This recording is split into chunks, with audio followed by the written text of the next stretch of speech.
شروع اللہ کا نام لے کر جو بڑا مہربان نہایت رحم والا ہے۔ عموماً سب کانٹیننٹ کے معاشرے میں نماز مغرب کے بعد گھر میں جھاڑو دینے، ناخن کاٹنے، گھر کی چھت پر جانے کو نہ صرف معیوب سمجھا جاتا ہے بلکہ اسے دین اسلام کی روشنی میں منع بھی بتایا جاتا ہے۔ کیا واقعی اسلام میں ان اوقات میں کام کاج کرنا منع ہے؟ اگر ہاں تو پلیز اس کی حکمت بھی بتا دیں۔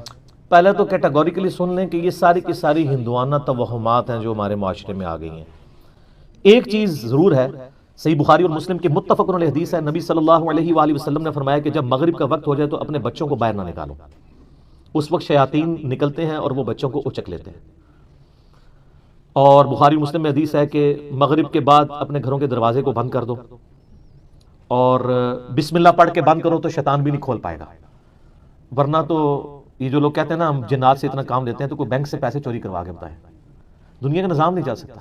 اللہ تعالیٰ نے یہ جو ہرڈل ہے وہ سب کے لیے رکھی ہوئی ہے۔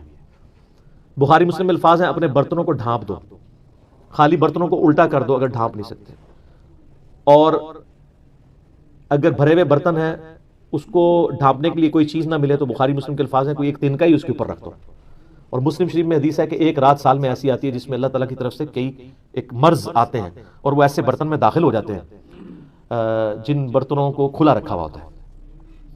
تو نبی صلی اللہ علیہ وسلم نے یہ ساری انسٹرکشنز فرمائی۔ پھر بخاری مسلم میں یہ بھی حدیث ہے کہ نبی علیہ السلام فرمایا رات کو چراغ بجھا کے سو۔ بعض اوقات آپ علیہ السلام نے فرمایا کہ جو وہ چوہا ہے وہ دیے کی بتی کو لے جاتا ہے اور گھر میں آگ لگ جاتی ہے، بلکہ بخاری مسلم میں یہ بھی موجود ہے کہ نبی علیہ السلام کے مبارک زمانے میں ایک گھر کو آگ لگی اور سارے گھر والے جل گئے اور وہ اسی طرح لگی تو آپ علیہ السلام نے منع فرمایا۔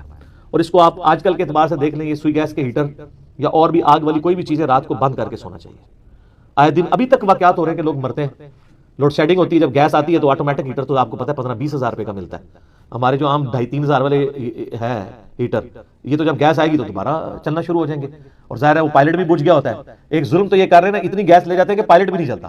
اگر پائلٹ جلتا رہے نا تو دوبارہ گیس آئے تو ہیٹر چل اٹھے۔ اسی طریقے سے آج کل آپ کو پتہ ہے وہ چونکہ پائلٹ جو بھی گیس نہیں رہتی ہے تو وہ گیزر بھی رات کو بند ہو جاتے ہیں، ورنہ پہلے جو لوڈ شیڈنگ ہوا کرتی تھی نا اس میں پائلٹ بند نہیں ہوتا تھا، اتنی گیس ضرور رکھتے تھے تو رات کو جب صبح فجر کے وقت جب گیس واپس آتی تھی تو دوبارہ گیزر، اب تو روزانہ گیزر بھی آن کرنا پڑتا ہے۔ آٹومیٹک تھوڑے لوگ ہی افورڈ کر سکتے ہیں، اتنے مہنگے ہیں۔ تو یہ چیزیں ضرور ہیں۔ باقی یہ توہمات ہیں کہ جی گھر کی منڈیر پہ کوا بیٹھ جائے تو مہمان آ رہا ہے، کالی بلی راستہ کاٹ دے تو یہ کوئی نحوست ہے، شیشہ ٹوٹ جانے کو نحوست سمجھتے ہیں۔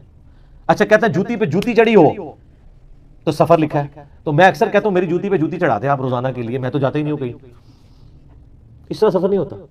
آٹومیٹکلی بھی کئی بار میری جوتی پہ جوتی چڑھی ہوتی ہے، میں تو مہینوں نہیں نکلتا ہوں، ضرورت ہی نہیں پڑتی۔ تو یہ ہیں ساری چیزیں جو توہمات سے تعلق رکھتی ہیں، اور نبی علیہ السلام نے ان چیزوں کو کنڈیم فرمایا۔ قرآن حکیم میں واضح آیت ہے، سورہ بنی اسرائیل میں 36 نمبر آیت، جو 10 کمانڈمنٹس آئی ہیں نا، 9th کمانڈ ہے وَلَا تَقْفُ مَا لَيْسَ لَكَ بِهِ عِلْمٌ إِنَّ السَّمْعَ وَالْبَصَرَ وَالْفُؤَادَ كُلُّ أُولَٰئِكَ كَانَ عَنْهُ مسئولا۔ انسان کسی چیز کی پیروی اس وقت تک مت کر جب تک کہ تیرے پاس اس کے بارے میں ڈیفینیٹ علم نہ آ جائے۔ بے شک کان، آنکھیں اور عقل، دل یا دماغ کوئی بھی چیز، عقل، اس کے بارے میں تم سے پوچھا جائے گا۔ ان 3 چیزوں کو استعمال کر کے تم نے حق بات تک پہنچنے کی کوشش کیوں نہیں کی؟ اور یہ زلزلہ کیوں آتا ہے؟ اور یہ گائے نے ایک سینگ کے اوپر زمین اٹھا رکھی ہے، جب تھک جاتی ہے دوسرے پہ اٹھاتی ہے تو زلزلہ آ جاتا ہے۔ اب یہ توہمات ہے، وہ کتنی بڑی گائے ہے، کدھر ہے، سب جھوٹ ہے۔ اسلام ان چیزوں کو نہیں مانتا، یا سائنس پروف کر دے مانیں گے۔ ایکوائرڈ نالج بھی ڈیفینیٹ ہے، ریویلڈ نالج بھی ڈیفینیٹ ہے، لیکن ایکوائرڈ نالج وہ جو یعنی سرٹیفائیڈ ہو تجربات سے۔ مثلا یہ چیز بالکل اسٹیبلش ہے کہ پیٹرول سے آگ بھڑکتی ہے، کبھی ایسا نہیں ہوا کہ آگ کے اوپر پیٹرول پھینکا جائے تو پانی کی طرح اس کو بجھا دے، تو یہ بالکل definite physical phenomena of nature ہے۔ یہ قرآن و سنت کی اتنا حجت ہے، اتنا حجت ہے کہ آپ دیکھیں حضرت ابراہیم علیہ السلام نے نمرود کو جس دلیل پہ خاموش کروایا تھا وہ ہے یہی تھی کہ میرا رب وہ ہے جو مشرق سے سورج نکالتا ہے، اگر تو رب ہے تو مغرب سے نکال کے بتا، تو ہکا بکا رہ گیا تھا کافر۔ اب یہ سائنٹیفک ایک فینومینا تھا جو حضرت ابراہیم علیہ السلام نے سامنے پیش کیا۔ اللہ تعالیٰ کے جو یہ فزیکل فینومینا ہے اتنے محکم ہیں کہ کبھی کبھار ہی ٹوٹتے ہیں۔ آگ ایک ہی دفعہ ٹھنڈی ہوئی ہے ابراہیم علیہ السلام کے لیے، روز روز تو نہیں ہوتی۔ کعبے کو بھی اللہ تعالیٰ نے ابرا کے لشکر سے ایک ہی دفعہ بچایا ہے، اس کے بعد تو یزید کے دور میں خانہ کعبہ کے اوپر چڑھائی ہوئی ہے اور غلاف کعبہ کا کچھ حصہ جل گیا، اس کے بعد پھر حجاج بن یوسف کی چڑھائی کے دوران خانہ کعبہ کی دیواریں منہدم ہو گئی، کچھ نہیں ہوا۔ واقعہ حرہ میں مدینہ شریف کی حرمت پر مال ہوئی۔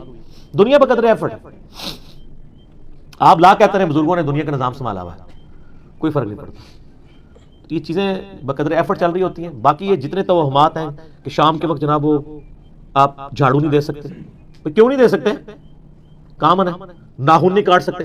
اور میں نے تو گھروں میں لڑائیاں ہوتی دیکھی ہیں اس بات کے اوپر.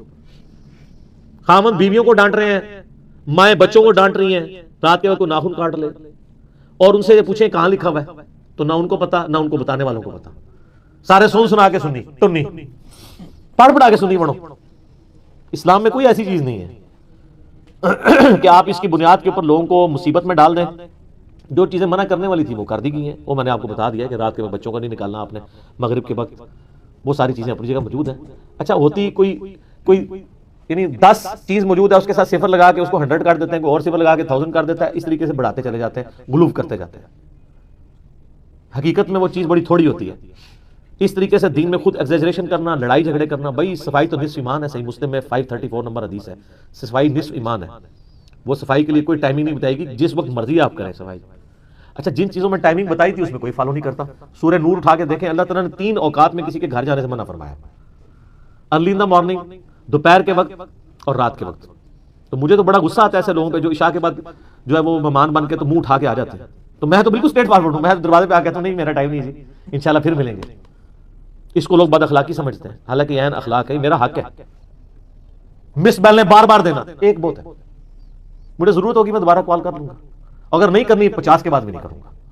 آپ کو کسی نے حق نہیں دیا کہ آپ میری زندگی میں انٹرفیئر کریں. بخاری مسلم میں حدیث ہے, نبی علیہ السلام فرمایا اگر کوئی کسی کے گھر میں جھانک رہے نا اور وہ آگے سے نیزہ مار کے اس کی آنکھ بھی نکال دینا, اس پہ کوئی قتل نہیں ہے. آپ اسے بد اخلاقی سمجھیں گے کہ یار وہ جھانکنے سے کیا ہو گیا تھا, آنکھ نکال دی. بھائی اسلام تو یہی کہتا ہے, سختی ہے. خود نبی علیہ السلام نے ایک صحابی کو یہ کہہ دیا تھا کہ اگر میں جان رہا ہوتا تو میں تیرے ساتھ کر دیتا. حتیٰ کہ بخاری مسلم یہ بھی حدیث ہے کہ دروازہ کھٹکھٹاؤ, دستک دو, جواب آ جائے تو ٹھیک 3 دفعہ, ورنہ واپس چلے جاؤ. اس بات کا برا بھی نہ مانو. یہ کیوں ہے؟ وہ اگلے کی مرضی نہیں ہے, نہیں ملنا چاہتا آپ سے, کیوں آپ اس کو مجبور کر رہے ہیں؟ تو یہ سب کی سب چیزیں ہمارے معاشرے میں توہمات چل رہی ہیں. انہی میں سے یہ بھی ہے. اسلام یا ایکوائرڈ نالج کو مانتا ہے یا ریویلڈ نالج کو. سر پھر گورے کو اسلام ہے نا, گورے کو آپ کہہ دینا کالی بلی آگے سے راستہ کاٹ دے تو نحوست ہے, وہ مانے گا؟ ایمانداری سے مجھے بتائیں, نان سینس کیا بات کر رہا ہے, نہیں مانے گا. آپ کے اعتقادات جو ہیں وہ گوروں سے بھی گئے گزرے ہیں.